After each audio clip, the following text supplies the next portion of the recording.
Welcome to the second part of seventh lecture of economics and management. In last lecture, we have started few methods of demand forecasting, and in this lecture also we will continue it. In last lecture, we have seen the time series analysis. I have told you there are three methods of time series analysis. First is trend analysis, second is regression method, and third is leading indicator method. We have seen these components of time series analysis: average, trend, seasonality, cyclicity, random fluctuation, and autocorrelation.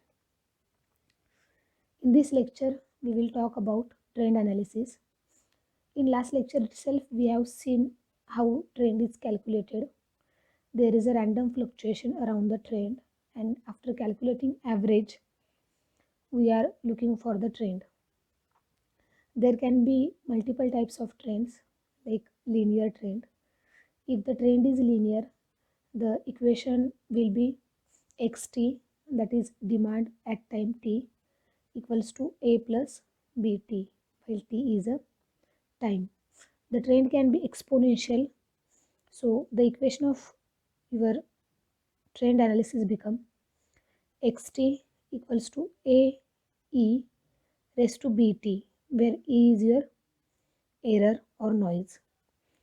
If you take logarithmic of this exponential equation, it will become log xt equals to log a plus bt.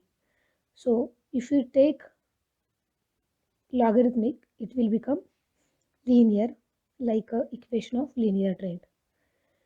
The trend analysis can be of double log trend, x equals to a into t raised to b.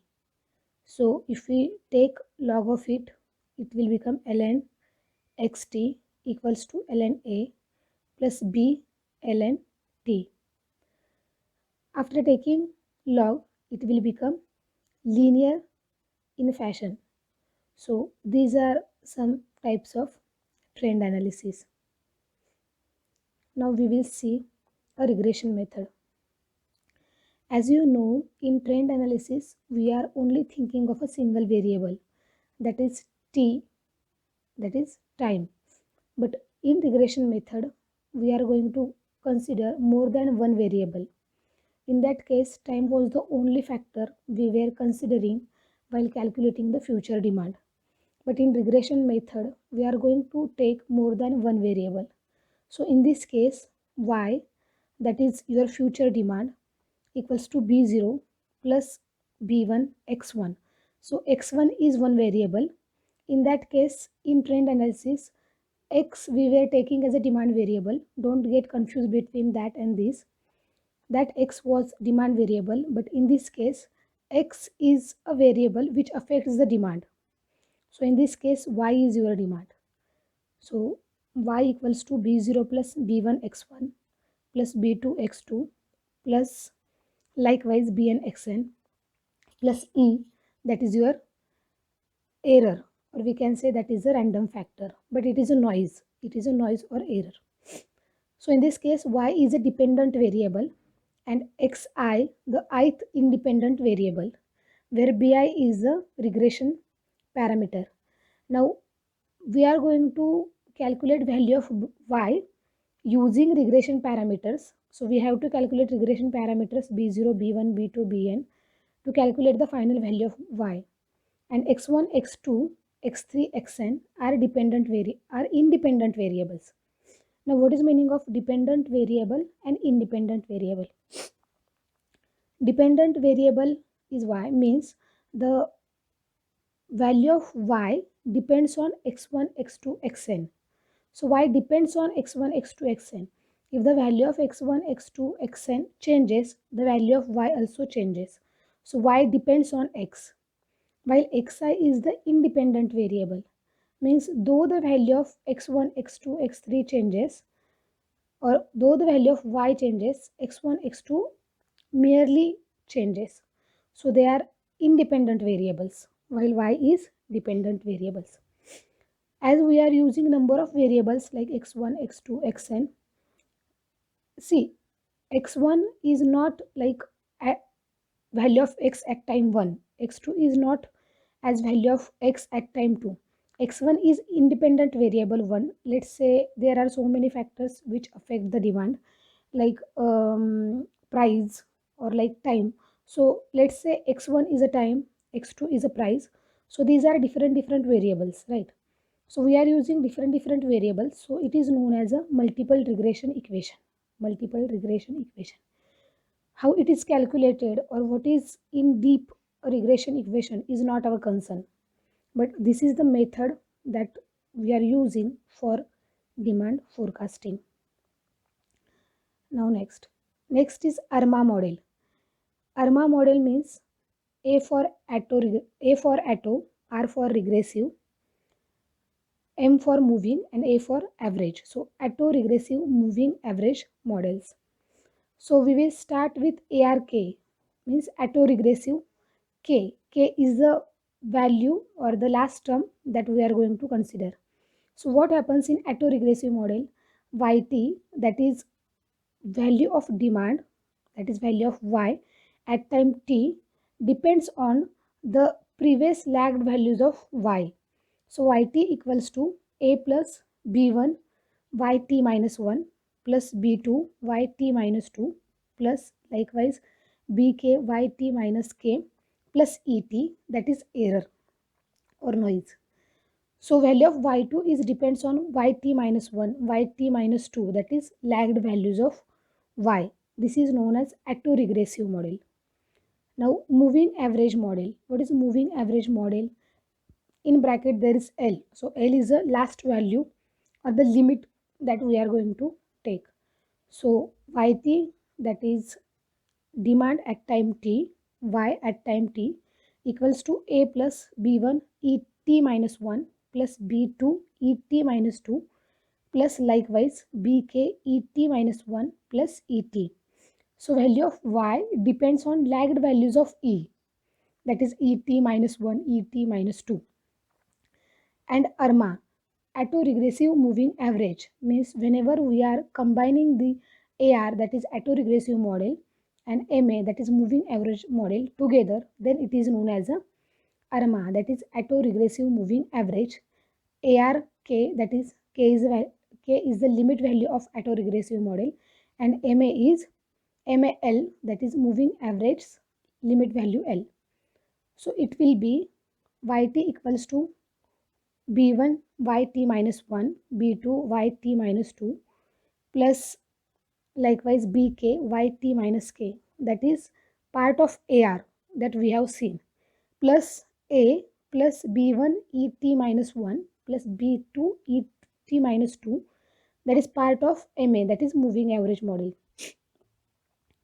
So both these AR and MA are combined into the ARMA model. So this is the ARMA model, that is autoregressive moving average.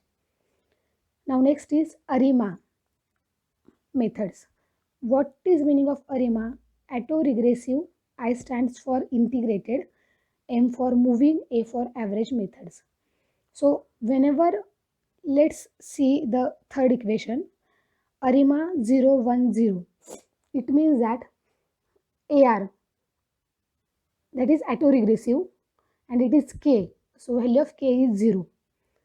1, that is integrated. So we have taken integrated value as a 1. And MA, moving average, in which there is L. So value of L we have taken as a 0. So both AR equation and MA equation, that is equation for autoregressive model and equation for moving average model, becomes 0, 0, because value of K is 0 and value of L is 0. And this is known as integrated because yt minus 1 equals to et, that is error value. The difference between two consecutive values of y is known as a error. Now let's see the first equation. ARIMA 0, 0, 0, autoregressive integrated moving average. So everything is 0, 0, 0, right? AR means K, autoregressive K, the value of K is 0, I is 0, and moving average, that is L, the limit is L. So value of L is also 0. Now in this equation, first ARK. If we put value of k equals to 0, and if in moving average model value of L equals to 0, then put value of k equals to 0 into the equation and put value of L equals to 0 into the equation and see what happens. So you will get yt equals to mu, that is constant, plus et, that is error value. So value of yt depends on the et, that is error value.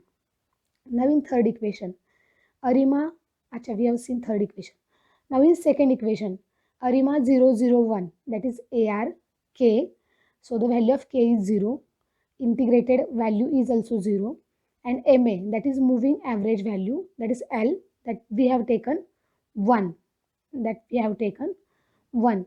So now in moving average model, put value of L equals to 1 and calculate the answer. So you will get yt equals to mu plus et minus theta 1 et minus 1. So that is theta 1 is a parameter like b1 b2 and mu is a constant. So your yt depends on et minus 1, means lagged values of error, means lagged values of error like moving average model. Now fourth equation, ARIMA, that is 100. So autoregressive, the value of limit is k, that we have put as a 1. Integrated value is 0, and for moving average the limit is L, that also we have put 0. Now in this equation of ARK, put k equals to 1 and see what you get. So your equation will become yt equals to theta 1 yt minus 1 plus mu, that is constant, plus et. So value of y2 depends on lagged value of y, that is yt depends on yt minus 1. Again this is just like autoregressive model. And now in last case, autoregressive integrated moving average, in which we have taken AR, that is autoregressive, the value of limit is k, that is 1, integrated 0, and moving average, the value of limit is L, that we have taken 1. So it will be the combination of autoregressive model and moving average model. So your value of y2 will depend on not only the lagged value of y but also the lagged value of e. So equation is yt equals to theta 1 yt minus 1 plus mu constant plus et minus theta 1 et minus 1. So value of y, that is demand, depends on previous value of demand plus previous value of error, that is it depends on yt minus 1 plus et minus 1, and it is just like the combined model of ARMA, that is autoregressive moving average model, right? So this is all about ARIMA methods. Now we will talk about leading indicator method. It is also known as a barometric method. What is meaning of leading indicator method? So X is a leading indicator or the barometer for Y. Let me explain this with example. For example, let's say Y shows the demand of cars. Y shows the demand of cars and X shows the demand of tires. Now if value of Y increases, means demand of cars increases, obviously the demand of tires also increases. So if we can say if X is increasing, it indicates that Y is also increases, because demand of tires increases, so does the Y increases. So in this case, X is a leading indicator for the Y. So it will show in a equation YT, that is demand of car, equals to A plus B into X T minus K. So at time T, YT depends on X, right? So X is the leading indicator for Y. This is known as a leading indicator method. Now next, econometric methods. See, this is a single regression equation, right? We have seen in regression method there is a multiple regression equation, means we were seeing multiple variables, but this is a single regression equation.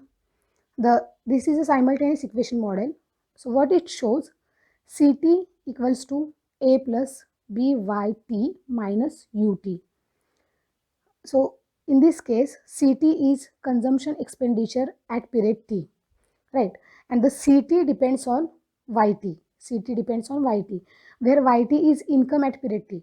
Means your consumption depends on your income. Your consumption of expenditure depends on income, obviously. Plus UT, where UT is error terms at period T.